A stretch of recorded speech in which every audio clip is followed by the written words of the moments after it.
Loki season 2, I think it's safe to say, is definitely off to a pretty great start. I mean, we got the first episode, it had its premiere a couple nights ago. If you haven't already, check out my review and breakdown on the channel. But Loki season 2, it is a great show. The first season was magnificent, or glorious, as Loki would say. And season 2 is definitely continuing that trend. But I know, since the whole idea of there being a Loki Disney Plus series, one of the biggest questions or hopes from fans is that we would see Thor at some point during the series, which, I mean, I guess from like a general audience, like common sense standpoint, it's like, Thor and Loki are brothers. Like, Loki is from the Thor movies, so now that Loki has his own project, why wouldn't Thor be in this project? But of course, then you have all the actual logic behind it. Thor's Loki died in Avengers Infinity War for like the 6th or 7th time. So to him, Loki is gone. And yes, we have a Loki in the MCU, but it's a different Loki. And Thor is off doing his own thing now, as we saw in Love and Thunder. So we don't really need the Loki and Thor relationship, at least not right now. I mean, the closest thing we got to that was in Loki season 1 when we had Throg. We had a variant of Thor, of course the frog version, who actually Chris Hemsworth did do the voice for. So technically Chris Hemsworth was in Loki season 1 as Thor, just as Throg, not our main Thor. But now it turns out, actually, Marvel Studios themselves have confirmed that this is the goal, that Loki and Thor will reunite at one point. This is a direct quote from Marvel producer Kevin Wright, where he says, "I think that the sun is shining on Loki and Thor once again has always been the priority of the story we're telling. But for that meeting to really be fulfilling, we have to get Loki to a certain place emotionally. I think that's been the goal of these 2 seasons." So, first of all, I like right off the bat that that's their goal, but what they want to do first is get Loki to the right place emotionally. Because again, this is a different Loki. This is a Loki from the 2012 timeline, right after the first Avengers movie. And now he's had so much character development just from the first season, and I cannot wait to see what he goes through in season 2. But to get him in a place where he emotionally can reunite with his brother, I think would be something that's really, really emotional and impactful. And I'm glad to see that if that is their goal, they're waiting to the point where it will be most emotionally impactful. I think that's a great idea. And again, Thor, we just got his first solo movie without Loki in it. We got Thor Love and Thunder, which a lot of people did not love. I don't love it, but I don't hate it either. I enjoyed it. But I mean, if Loki was in it, it definitely would have been better. And I remember there was theories about Loki appearing in that film. Obviously, he never did. The closest we had to that was Thor's back tattoo that said R.I.P. Loki. And actually, I mean, when it comes to Thor specifically, we don't really know about his future.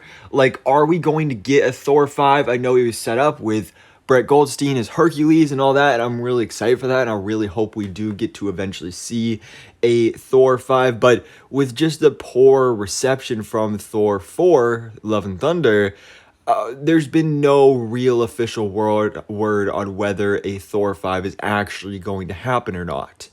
And so his future is kind of very uncertain. I mean, we know Chris Hemsworth is coming back at some point, but how do we get from Thor Love and Thunder to him meeting up with Loki? Well, I think one of the interesting things that it's a controversial choice, but one of the things that Thor Love and Thunder did was it gave Thor somebody in his life, because really, I think Thor is the most tragic character in the MCU. I mean, he has lost everything and everybody. His mother died. His father died. His brother died multiple times. And, after Thanos snapped his neck, he said, no resurrections this time. So he thinks his brother died for the last time. He lost the Warriors 3. He lost Heimdall. He lost Hela, who, she wasn't a great sister, but still, his sister. He lost his whole family. He lost Asgard. He lost his way in Infinity War. He felt like that was all his fault because he didn't go for the head. You saw the depression that Thor went through going into Fat Thor in Endgame. Like, this man has been through so much. And then even in Love and Thunder, he finally gets Jane back, but then she dies too. But at the end of the film, he gets a daughter. He gets love. And I think that was important for setting up for this next meeting with Loki because, Thor has lost so much. So he finally now has something. He has someone in his life.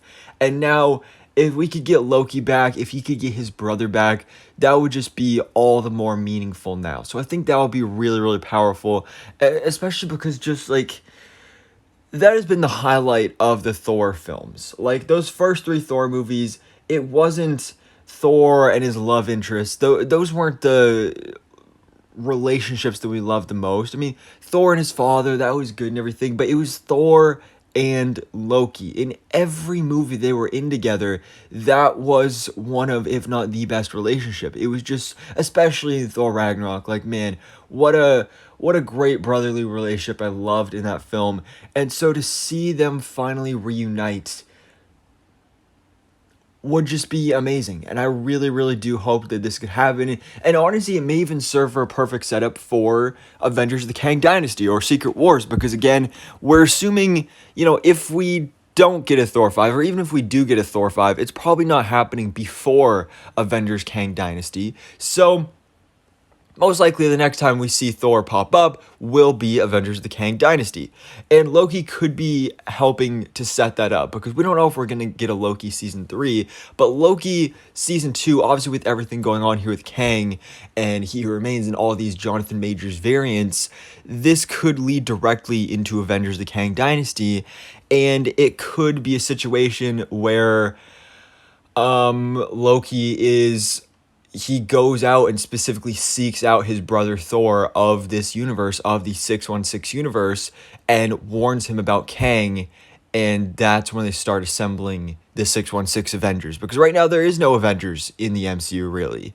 So that's definitely a possibility there, but man, just this gets me excited, because, I mean, I love what they have done separately on their own, Thor and Loki each having their own projects to themselves, but man, when you get these two together, it is really, truly just a magical thing that I cannot wait to see once again. So anyways, guys, let me know your thoughts in the comments below. What do you think about this official news from Marvel Studios saying that this is the plan, this is the goal, Thor and Loki will reunite one day, and this has been the goal of these first 2 seasons of the Loki Disney Plus series. So anyways, guys, thanks for watching. Please drop a like if you enjoyed this video and hit the subscribe button so I can keep you up to date on everything that goes on in the Marvel life.